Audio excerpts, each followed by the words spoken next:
Guys, ಇವತ್ತು Sunday. ರೂಮಲ್ಲಿ ಹಾಕಿ ಸುಮ್ಮನೆ ಕೂತ್ಕೊಳ್ಳೋದು. ಬನ್ನಿ ಟೆಂಪಲ್ಗೆ ಹೋಗಿ ಬರೋಣ. ಇರೋದು ಕೇವಲ 9 ಗಂಟೆ 17 ನಿಮಿಷ. ಆದರೂ ಬಿಸಿಲು ನೋಡ್ರಿ, ಶೆಕೆ ನೋಡ್ರಿ ಹೆಂಗಿದೆ. 27 ಡಿಗ್ರಿ ಸೆಲ್ಸಿಯಸ್ ತೋರಿಸ್ತಾ ಇದೆ ಇವಾಗ. ಹೆವಿ ಬಿಸಿಲಪ್ಪ ಇವಾಗ ಅಂತೂ ಬೆಂಗಳೂರಲ್ಲಿ ಕೂಡ.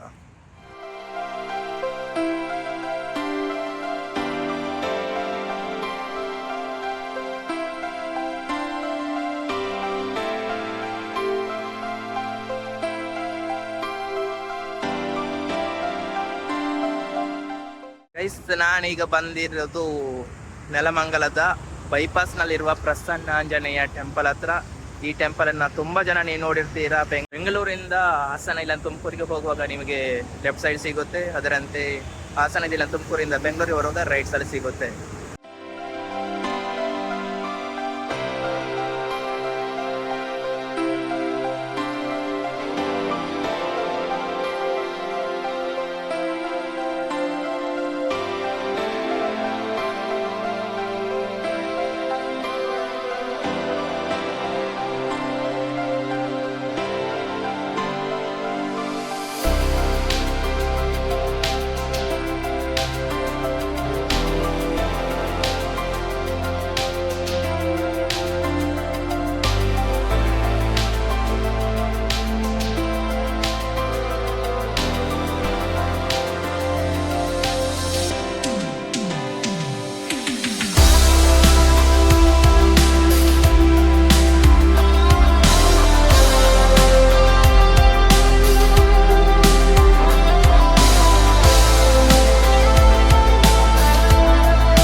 ನೋಡ್ರಿ, ಓದ್ಕೊಳ್ಳಿ ಹನುಮಾನ್ ಚಾಲಿಸ ಓದ್ಕೊಂಡು ಪುಣ್ಯವಂತರಾಗಿ.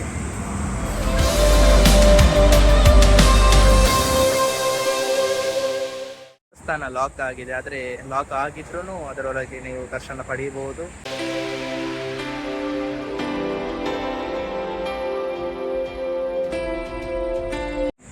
ಕೆಲಸ ಮಾಡೋ ಟೈಮಲ್ಲಿ, ಕೆಲಸ ಮಾಡೋ ಜಾಗದಲ್ಲಿ ಇವರಿಗೆ ಬೈಕೊಂಡು ಇವರಿಗೆ ಶಾಪ ಹಾಕೊಂಡು ಯಾರ್ಯಾರಿಗೂ ಹೊಡೆದಾಡ್ಕೊಂಡು ಮನಸ್ಸಲ್ಲಿ ನೋವು ಪಡ್ಕೊಂಡಿರ್ತೀರಾ. ಬನ್ರಿ ಟೆಂಪಲಿಗೆ ಬಂದು ಅಂತ ಪಾಪಗಳನ್ನೆಲ್ಲ ಕಳೆದುಕೊಳ್ಳಿ. ನಿಮ್ಮ ಎಲ್ಲ ಪಾಪಗಳಂತೂ ಕಳೆದುಕೊಳ್ಳೋಕೆ ಆಗಲ್ಲ ಬಿಡಿ, ಅಷ್ಟು ಪಾಪ ಮಾಡಿರ್ತೀರ ನೀವು. ಸ್ವಲ್ಪ ಆದರೂ ಇಲ್ಲಿ ಬಂದರೆ ಕಡಿಮೆ ಆಗುತ್ತೆ ಅಂತೇಳಿ ನನ್ನ ನಂಬಿಕೆ. ಇಂಥ ಅವಾಗವಾಗ ಟೆಂಪಲ್ಗೆ ಬರ್ತಾ ಇದ್ರೆ ಪಾಪ ಕಡಿಮೆ ಮಾಡ್ಕೊಳ್ಳಿ.